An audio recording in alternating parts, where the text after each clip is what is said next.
Hello wine hunters, welcome back to my wine channel. Today I'm doing another video in my Burgundy Basics series and wanted to talk about the different regions in Burgundy and strategies when we're starting out in Burgundy. And I have beside me a couple of wines. This is just subliminal advertising for some of the other videos I've done in the past. Please check those out. This is the Dugat P Javry Chaberton I did a video on. I've also done a video on Puissy d'Or and their Chambon Musigny Premier Cru Le MRS. And I believe I've also done one on this wine, which is the Champy Sauvignon Le Bon Premier Cru. All right, let's talk a little bit about Burgundy. And again, this series is for people just starting out with Burgundy. I'm just trying to learn more about it too. There's lots of people that have a lot of experience with Burgundy. This might be too basic for you, but I think a lot of people have a lot of difficulty with Burgundy. So I'm going to try and start from the bottom, just like I did with my Bordeaux Basics series. And I'm going to explain a different strategy because each region you have to approach it differently. So let's go with Burgundy. So first of all, Burgundy obviously is located in France. It's in the, I guess the eastern part of France, middle eastern part of France. I'm not going to have a map showing this. And it's kind of divided into basically four or basically five different regions. Okay, one is quite northerly, which is called Chablis, and Chablis is closer. It's very close to the Champagne region and closer to Paris. So it's a little bit off, but it's still considered Burgundy. There's another region below Burgundy called Beaujolais. So there's some discrepancy whether that's actually part of Burgundy. Let's, for the purposes of my videos, consider it not part of Burgundy and a separate place. The reason I say this is Beaujolais, the major grape type in Beaujolais is Gamay, and that's a little bit different than Burgundy. And just for, to make it simpler, we're basically concentrating on the premier grapes of Burgundy region, which for red is Pinot Noir, and for white is going to be Chardonnay, acknowledging that there's also about 7% of the vineyards are Aligoté, which is another white wine grape. Okay, I'm going to go through those five regions in Burgundy. And again, these are going to be generalizations, but I think just to give you an overview, you can get so bogged down in intricacies that it becomes difficult from a beginner's point of view. And you'll see we'll just continue to build on the knowledge. So again, we talked about Chablis. That's kind of in the northern region of Burgundy, and it's going to be closer to the Champagne region. Mostly it's known for unoaked Chardonnay.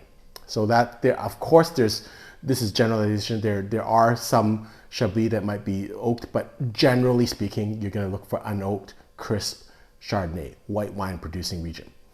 Then you have what they call the Côte d'Or, which is the Côte is slope and d'Or golden, so golden slope, which is comprised of two separate regions. One is called the Côte de Nuits, which is more north, and then one is called Côte de Beaune. And so I always thought Côte de Nuits is like night. So it didn't make sense. Night slope, what does that mean? But actually it's more because there's a city, kind of a general, major city in this region called Nuits Saint George. And so it's the slope of Nuits Saint George. Likewise, in the southern, a little bit more southern is Côte de Beaune, and that the region there it's the slope of Beaune, which is another big city. So that kind of makes sense to me. So Côte de Nuits is known mostly for its red wine. Again, I'm generalizing. They also make white wines, but mostly for red wine. In fact, about 80%, I think, of the production in Côte de Nuits is red wine. And that's where you're going to see most of the high-end kind of red wines from DRC, from Vosne Romanée. A lot of that will come from Côte de Nuits. South of that is Côte de Beaune. And Côte de Beaune is named Côte de Beaune because of its proximity to the big city of Beaune. And Beaune is famous for the Hospice de Beaune, the charity auction each year, and it's a beautiful city to visit. I've never visited. I hope to go in the next couple of years. And I always had the misconception because of Hospice de Beaune that it was like a red wine producing, like it's known for red wines. It's actually known for its white wines. Of course, it makes red wines, but the majority of wines in this region, and what it's really known for is white wines. Corton and Montrachet and all the different side regions of Montrachet like Batard, Chevalier. So it's known more for white wines. So that I think makes it easier. Côte de Nuits, really good red wines. Côte de Beaune, really good white wines, acknowledging that there's obviously, these are generalizations. Then we go more south, which is Côte Chalonnaise. So that is the Chalon slope, right? That's a major city there. And it's known for value red wines. So it's going to also be known for a sparkling called Cremant de Bourgogne, which is made in a region called Roulis, and also for Aligoté, which is made in a region called, or city called Bouzeron. So again, this is generalizations, but that's where you can get some value, right? And then more south is going to be the region of Mâconnais, and that's again famous or known for affordable white wines. So this is kind of, I want to make it very simple for people and kind of, I know it's a generalization, but in your mind, what I'm thinking, well, for red wines, if you want expensive ones, Côte de Nuits, more value, Côte Chalonnaise. For white wines, if you want expensive, Côte de Beaune. If you want value, Mâconnais. I know these are generalizations. And sorry, going back to Mâconnais, one of the famous wines regions is Pouilly-Fuissé, which I think people have heard, but that's a Chardonnay type grape from Mâconnais. Doesn't get the, I guess the star power that you get from Côte de Beaune wines but still made from Chardonnay grape. So you'll notice, all these are called, a lot of these are Côte, like slope of Nuits, slope de Beaune, slope of Beaune, slope of Chalon. So there must be some reason, right? And I think, to me, that's like, obviously if everything is named after a slope is really important in Burgundy. That's the truth. So slope, when we talk about terroir in Burgundy, there's two really, really, really important concepts that you need to know. And again, every region has its different kind of cheat codes and things like that. So, and what you look for. But in Burgundy, it's slope and it's direction of your vineyard, okay? So slope, it's really important. Again, I'm making generalizations, but let's say we have a slope, and this is probably very bad for the wine. But most wineries in Burgundy are on the east, are facing east, and they're sloping eastwards, okay? And so what you'll generally find is the top wineries, the Grand Crus, are always in the middle of the slope. Then the Premier Crus are at the top of the slope, followed by village wines kind of down a little bit more. And on the bottom of the slope is going to be the AOC wines. So that's, again, these are generalizations. Sun usually comes from the east or the southeast. So this is the direction of the sun. And so what happens, I'm trying to kind of explain this in a general term. I'm not a winemaker, I'm not a geologist, but just in general terms that I hope, at least how I kind of understand it, it makes it easy to understand. So sun comes from the south or southeast. So it comes across. And so the ones in the middle of the slope have the best sunshine exposure because they get the sun in the early morning, which is kind of intense, but still has some cooling effect. And then at the end of the day, it actually gets the sun at the apex, and then at the end of the day, the sun really isn't that, sun at the end of the day when it's kind of at the sunset is not really that useful, right, for grapes because there's no real heat produced. So really at the end of the day, it doesn't get very much. But that's okay. If you look at how, if you have a slope and you have a sun coming this way, this grape, the grapes at the middle will get the most even sun exposure, followed by the ones at the top. The ones at the bottom, because they're located at the bottom of the slope, they will only get kind of sun for half the day, right? Because the other half of the day, it'll be blocked by the the land or the terroir ahead of it in the slope. So they won't get such an even sun. The other thing is that when you get sun in the morning, it's going to be more delicate. It's going to be more softer, which Pinot Noir grapes like. They like soft.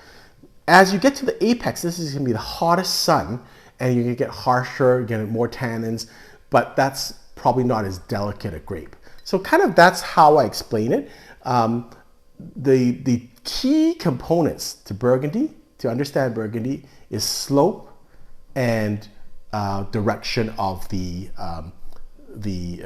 vineyard. And very, very few Burgundy vineyards are located westerly slope, because if you were doing westerly slope, you'd basically get no sun in the morning, and then you'd get the very little sun for a couple of hours at the apex, and then you'd get the sunset, which is really not that great for grapes. Knowing this about Burgundy, what's the buying or drinking strategy if you're starting out? And I'm going to give you this because I've been doing it around all these years. Because I've always drank the higher end Côte de Nuits and Côte de Beaune regions, thinking, well, you got to drink those regions. And you've seen my other videos, I said, well, you've got to buy a little bit higher end. You got to go Premier Cru, because, you know, that's where you get the good, you know, terroir, and that's where you get the essence of Burgundy. Well, I think I've got that a little bit wrong, because now knowing that you've got two regions, Côte Chalonnaise and Mâconnais, which are value regions, I think the strategy would be to go and, when you're beginning, drink Mâconnais and Côte Chalonnaise first, because you've got Mâconnais with the white wines and Chardonnay with the red wines. And so that to me would make more sense than to start at the top. So again, there's different strategies. With Bordeaux, I have a strategy. If you look at my videos, I say you should drink from the top down.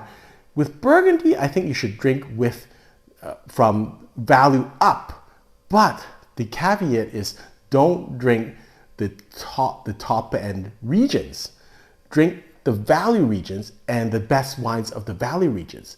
So instead of the entry-level wines of the higher class regions. That's kind of where I think I would start, and that's where I am going to start. You're going to see me probably do some videos on the Mâconnais and Côte Chalonnaise region, because I've always thought of them as kind of just inferior regions, but they're not inferior regions to Côte de Nuits or Côte de Beaune. They're just different regions. And wouldn't you want to drink the best of these value regions rather than drink the kind of the lowest end of the really good regions? It's kind of a philosophical thing, but I think that works out. And I'm a big sports person, so I'm going to make a sports analogy. It's kind of like if you have a player that you're trying to develop, or you're trying to develop a skill, would you rather have that person develop it in the minor leagues and play lots of minutes and get lots of activity, or would you rather have them go to the major leagues and just sit there and do nothing? In my opinion, for the development of that player and for the development of a wine drinker, it's better to drink really good stuff of a value region than to drink the kind of inferior stuff of a higher region. So that's kind of where I'm going to make a change in how I view things, because in the past, I've really never drank a lot of Mâconnais and Côte Chalonnaise region, thinking they are kind of inferior wines to Côte de Nuits and Côte de Beaune. But in fact, really, they're probably just great value wines. And so if you're going to start in Burgundy, that's probably the place to start. That's where I'm going to drink. Hope you enjoyed this video, and I'm really excited because this is kind of, in doing the research for this video, it really opened my eyes to the regions of Côte Chalonnaise and Mâconnais, and that's probably if I do another video on this series. So again, let me know, please, if you like what I'm doing on this series, please like, subscribe, give your comments. And the next video in this series will probably be either on the Mâconnais or the Côte Chalonnaise region, which I have really underappreciated all these years. So I'm going to try and start to drink some of those to try to start to understand the essence of Burgundy a little bit better. Until next time, happy drinking.